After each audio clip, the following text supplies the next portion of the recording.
How's it going, everyone? So in this video, I'm going to do how to give the fake hickey, the ultimate tutorial. So before I get started, please subscribe to my channel if you haven't already. I do appreciate the support. It helps my channel grow. So how to give a fake hickey. All you have to do is get your fingers, grab a little bit of skin and twist it. Grab, twist, grab, twist. Do this over and over again for about 5 minutes straight. You can see my neck's already getting red just for doing it for like 3 seconds.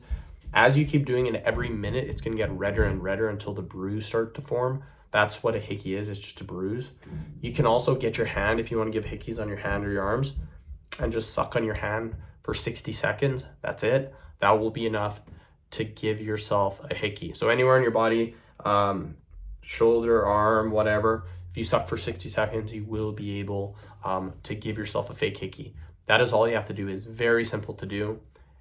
End of video. Thank you guys so much for watching.